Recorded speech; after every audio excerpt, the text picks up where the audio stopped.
You can roughly locate any community in the world, somewhere along a scale running all the way from democracy to despotism. One to the democracy end, another somewhere in the middle, and a third. Let's find out about despotism. This man makes it his job to study these things. Well, for one thing, avoid the comfortable idea that the mere form of government can of itself safeguard a nation against despotism. Germany, under President Hindenburg, was a republic. And yet in this republic, an aggressive despotism took root and flourished under Adolf Hitler. When a competent observer looks for signs of despotism in a community, he looks beyond fine words and noble phrases. For which it stands, one nation, indivisible, with liberty and justice for all. Many observers have found that two workable yardsticks help in discovering how near a community is to despotism: the respect scale and the power scale. A careful observer can use a respect scale to find how many citizens get an even break. As a community moves towards despotism, respect is restricted to fewer people. A community is low on a respect scale if common courtesy is withheld from large groups of people on account of their political attitudes. If people are rude to others because they think their wealth and position gives them that right, or because they don't like a man's race or his religion.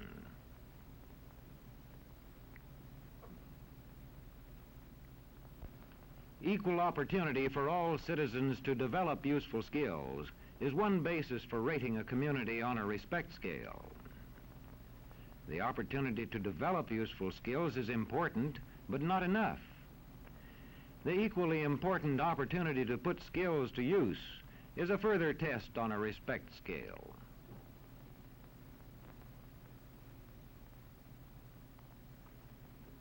A power scale is another important yardstick of despotism. It gauges the citizens' share in making the community's decisions. Communities which concentrate decision-making in a few hands rate low on a power scale and are moving towards despotism. Like France under the Bourbon kings, one of whom said, "The state, I am the state." Today, democracy can ebb away in communities whose citizens allow power to become concentrated in the hands of bosses. What I say goes, see? I'm the law around here. The test of despotic power is that it can disregard the will of the people. It rules without the consent of the governed. Look beyond the legal formalities of an election in measuring a community on the power scale to see if the ballot is really free. If the citizens can vote only the way they're told, a community approaches despotism. When legislatures become ceremonial assemblies only and have no real control over lawmaking, their community rates low on a power scale.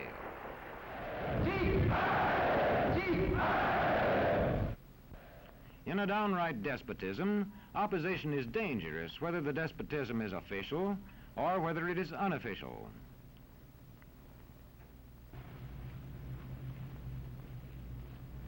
The spread of respect and power in a community is influenced by certain conditions, which many observers measure by means of the economic distribution and information scales. If a community's economic distribution becomes slanted, its middle-income groups grow smaller, and despotism stands a better chance to gain a foothold. Where land is privately owned, one sign of a poorly balanced economy is the concentration of land ownership in the hands of a very small number of people. When farmers lose their farms, they lose their independence. This one can stay on, but not as his own boss anymore. To the extent that this condition exists throughout a nation, the likelihood of despotism is increased. In communities which depend almost entirely on a single industry, such as a factory or mine, maintaining economic balance is a challenging problem.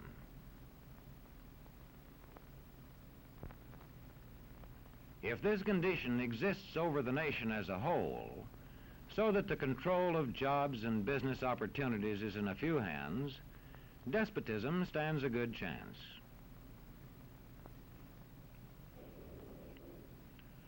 Another sign of a poorly balanced economy is a taxation system that presses heaviest on those least able to pay. A larger part of a small income is spent on necessities such as food.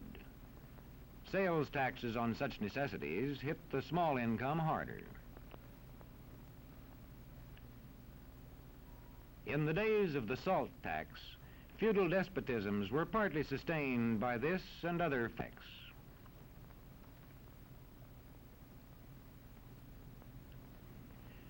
A community rates low on an information scale when the press, radio, and other channels of communication are controlled by only a few people, and when citizens have to accept what they are told. In communities of this kind, despotism stands a good chance.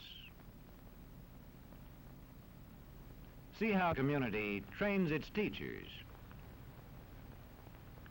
Bear this in mind. Young people cannot be trusted to form their own opinions. This business about open-mindedness is nonsense. It's a waste of time trying to teach students to think for themselves. It's our job to tell them. And when teachers put such training into practice, despotism stands a good chance. These children are being taught to accept uncritically whatever they're told. Questions are not encouraged. How can you ask such a question? Have you got a textbook?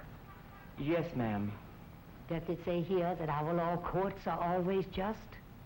Yes, ma'am. Then how dare you question the fact? Sit down. And so we aren't surprised when... But it must be true. I saw it in this book right here.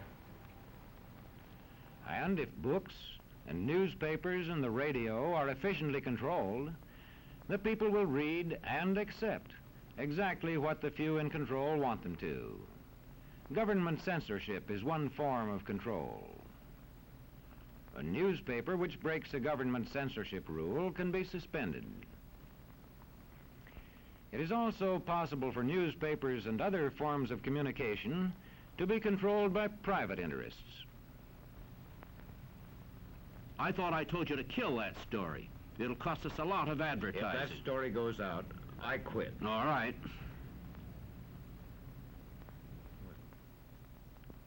What sort of community do you live in? Where would you place it on a democracy-despotism scale? To find out, you can rate it on a respect scale and a power scale. And to find out what way it is likely to go in the future, you can rate it on economic distribution and information scales. The lower your community rates on economic distribution and information scales, the lower it is likely to rate on respect and power scales, and thus to approach despotism.